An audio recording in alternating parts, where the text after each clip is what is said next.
Well, hello everyone, and welcome to a drizzly, cold February night in Alabama. And this is my 1979 Mazda Rx-7 Savannah. It is the American version, left-hand drive. And just wanted to share a few things about it with you all. I've recently got the car back just a few days ago, and it's been in the shop for almost 6 years.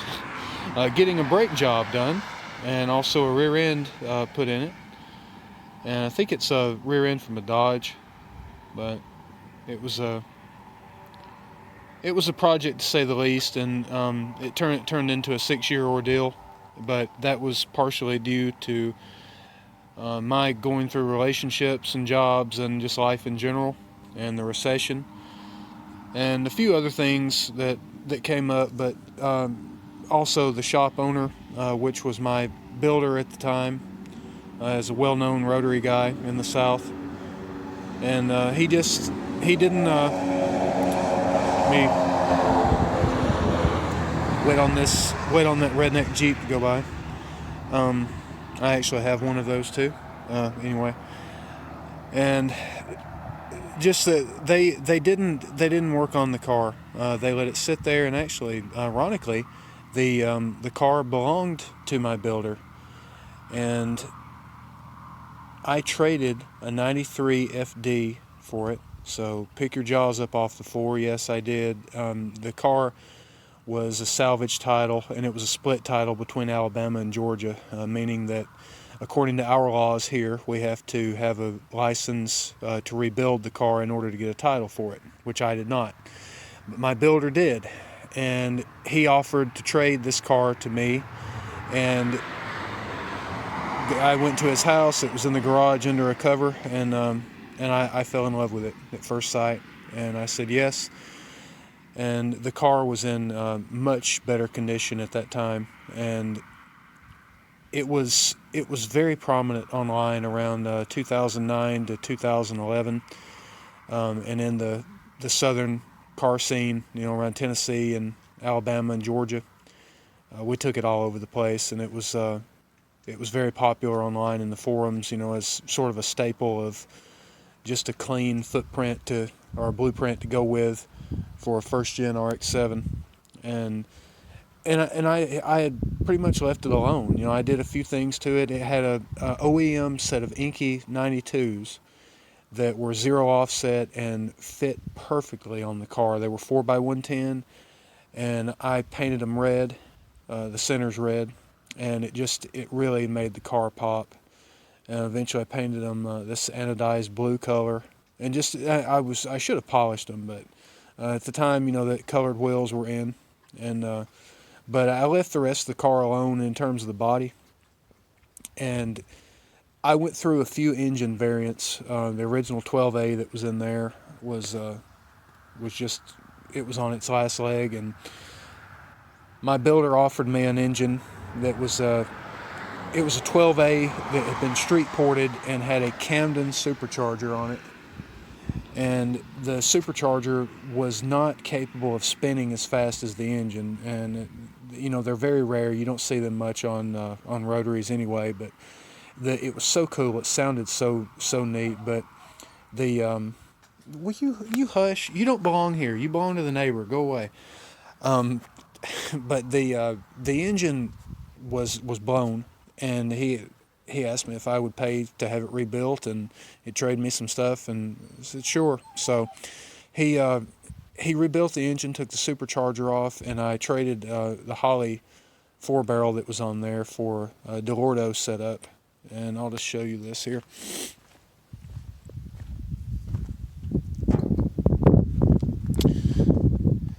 And it's such a shame, because this engine, the bay and all, looked so much better when I had it last, and it's set for so long that a lot of you guys, I know that if you've been in the junkyards and if you bought an old Rx-7 like this, you probably say, well, the bay's actually pretty clean, there's not that much rust. But if you had seen the car when it was in its prime, that it was so nice. And But you know, it is what it is. I put the Gilmer drive on there, and it sounded amazing.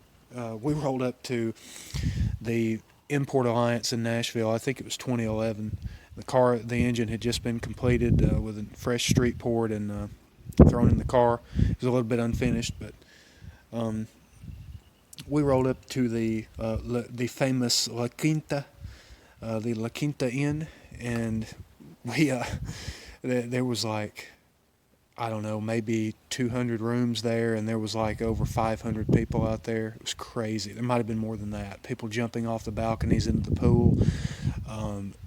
GTRs, Supras, NSXs sitting out there. It really looked like a scene out of Fast and Furious. So this car comes rolling up there with this Gilmer drive and this sound, and everyone was saying it's supercharged and got a big V8 in it and stuff. You know, and a lot of the younger kids, of course, they don't know what these cars are anyway.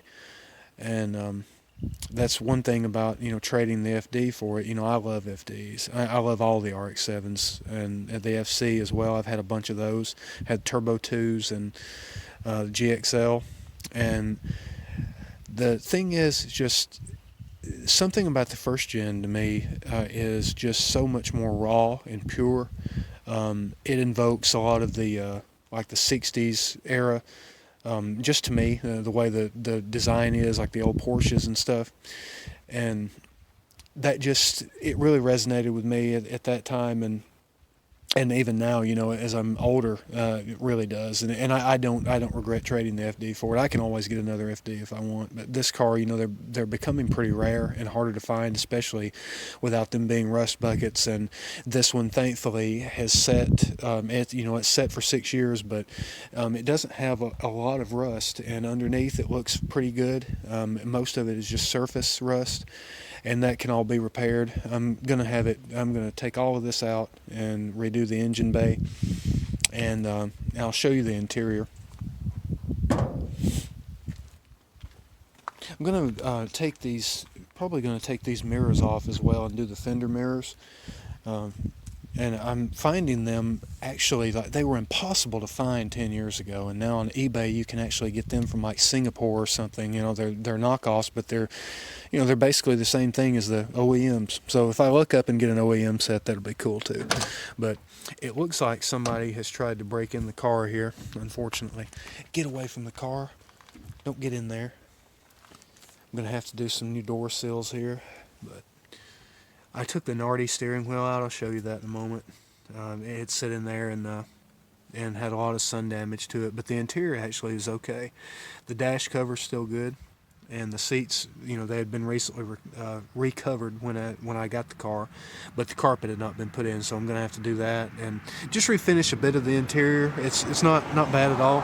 Back of it still looks good. I'm going to have to take the old sub out, but mostly it's, you know, still in really good shape. It's just, you know, like I said, it's set for so long, and just really pissed me off because, you know, they could have got this job done really quick. And, you know, and I know, you know, a lot of people are frowning about it, you know, saying, hey, you know, a brake job is a brake job, that's easy stuff. But, you know, guys, when you got a job, I worked for a Fortune 500 company at the time, and I was a stockbroker, and we worked 8 days a week. Okay, I mean, we were working all the time, and I was one of those that just paid someone to do it. You know, I knew how to work on the car, but I had no time. And as the old saying goes, you know, if you have a lot of money, you have no time, or if you have a lot of time, you have no money. And that's how this was. So, and I would do anything now if I could go back in time and get the car back, you know, and just do it myself. You know, just because it would have been so much easier. But the car's got it is an authentic Apex N1 exhaust on it, but the exhaust, you can see it's been cheaply welded, the brackets and such, but it is a custom straight pipe all the way back, and it sounds really good, but I don't like the I don't like the look of it. Aesthetically, it just doesn't look great. And I'll try to add some old pictures to this video to let you see what the car looked like, and it's pretty clean at that time. But, you know, just stuff like this, you know, it needs to be refinished and fixed. The rear hatch, you know, I'm seeing more surface rust here. You know, that's all going to have to be sanded and redone. But at least, hey, at least the glass is still good. Now these wheels, these stock wheels that are on here, the 13s, they're coming off. And I'll show you my new wheels in a moment. But I mean, look, there is a. We're in Alabama, okay? There's a fly on the side, on the side of this car, and look at him.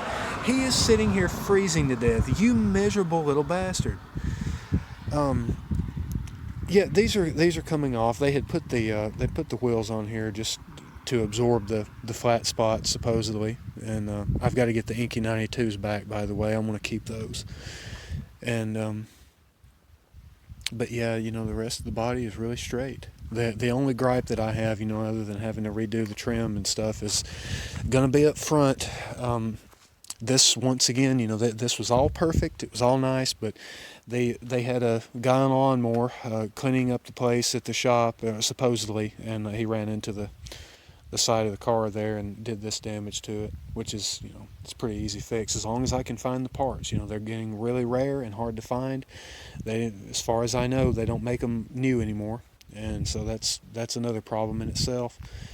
And I've got LED headlights under here. They're like made for a Jeep or a motorcycle or something. I'm gonna have to ditch those and put the classics back in. They look like titties, and I don't I don't really prefer that look on it. So, and no offense to you guys that run those, but they're ugly. You can see really well, but they don't belong on an old car like this.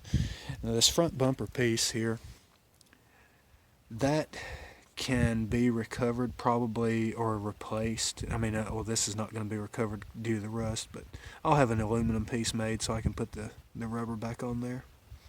And scrap the fog lights because that one's cracked anyway. But underneath, it's got the stock lip on there. I'm going to leave that, and if I can look up and find a like a nice urethane lip or something, I might do that. But the only body modifications I'm doing on here, I am going to do fender flares because the wheels that I have, although they're not wide, I'm going to space them out, and I want to do some of the 4-inch flares. Probably keep the car white, but make just have the flares black. And I've seen them on one or two other cars, these ABS flares. They're not the cheap fiberglass ones, and they are sickening. They are awesome. And or as from my day, I would say gnarly. And they're just great. They completely transform the car and give it an aggressive stance.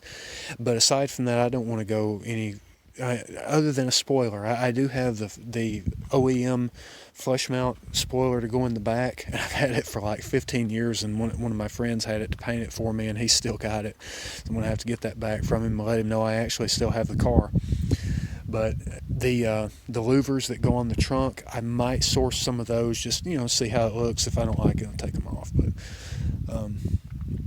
But anyway, my hand is, I can't even feel my hands right now, so I'm going to go in and I'll show you the steering wheel and also the new wheels that I got for the car.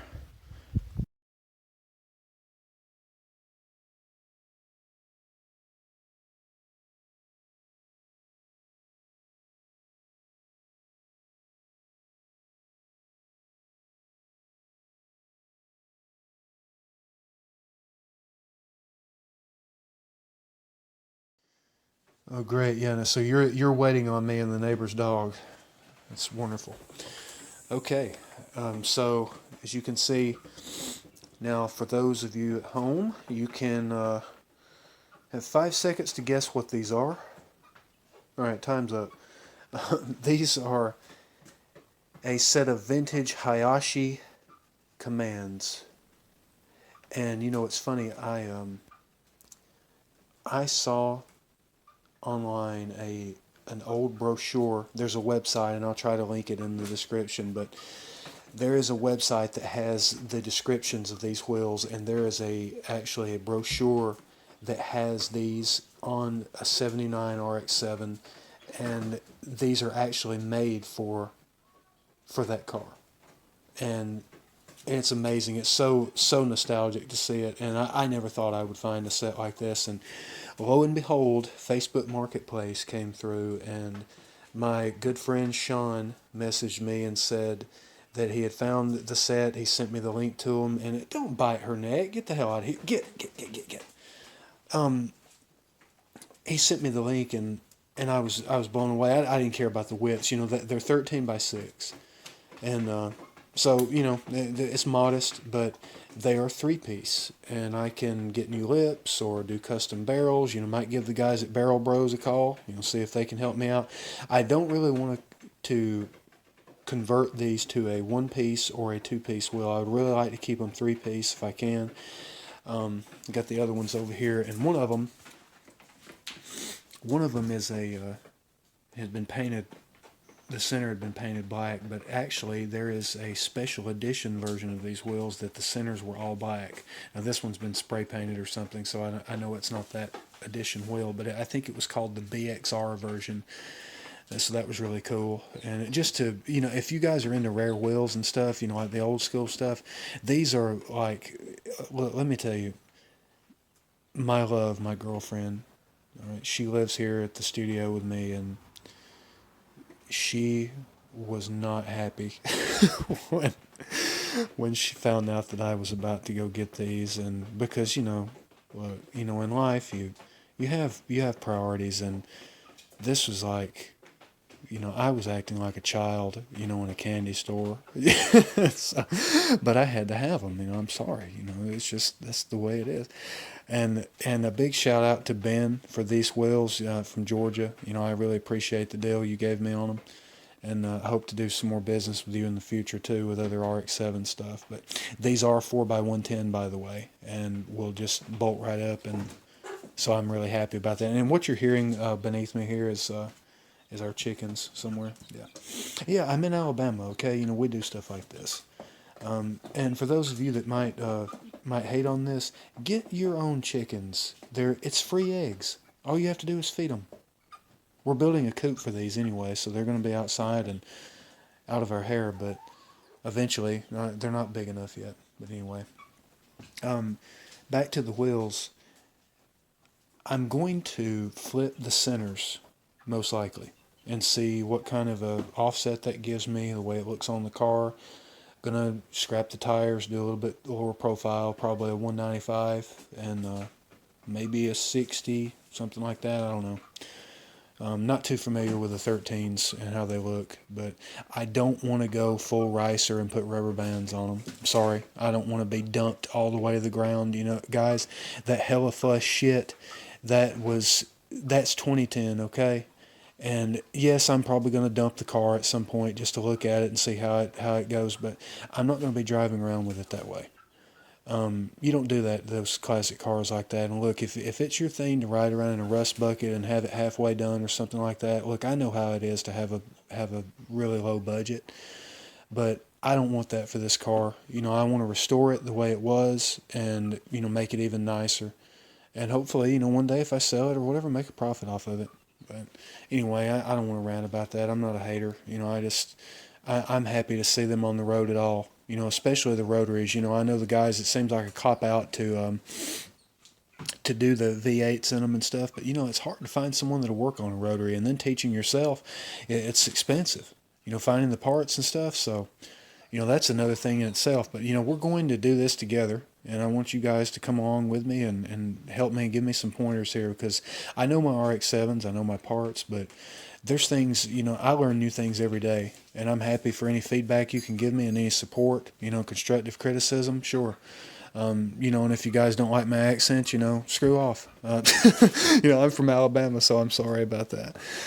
This is the steering wheel, and that was the headlights underneath it. See, they're just some standard Jeep fare, but the steering wheel, it looks okay from this angle, but as you can see, the sun has wreaked havoc on it. So I'm going to get the sandpaper out, probably taper up here, and sand it down. I hear that this is nothing but paint, this stripe, so I might put the stripe back on it. I don't know, probably just not do that and sand it all the way down. Do a mahogany stain, I like the darker color, and re-urethane it and get it refinished and put it back in there. You know, I got it for a different car. I think I actually got this for my Turbo 2, the FC. and or my 240, my S14. I had a really clean S14 at one time, and I got rid of that too. I took a Lowe's Cobalt toolkit and took the entire engine out of it in a couple of days, and never did anything else with it. So that's the life, isn't it? But anyway, guys, I don't want to make this video any longer, but I'm going to be making some videos like this and get this channel started up. Not only for this car, but for my others too. You know, I've got the Jaguar out there. There's also a video on the channel of that and the numerous issues I'm starting to have with it, because yeah, it's a Jaguar, but they're beautiful and they sound great, and I'm keeping it. But if you all have any, you know, recommendations, or you know, stuff you'd like to see on the car, or things that you think would look good on it, or you know, directions to go with the engine and all, give me a comment below, and I'll be glad to check out your channels and stuff too. You know, I've been spotting some new folks online with some really nice rides, so hopefully when this is put together, we might be able to meet up one day. But until the next one, you guys be safe. Thanks. And you behave.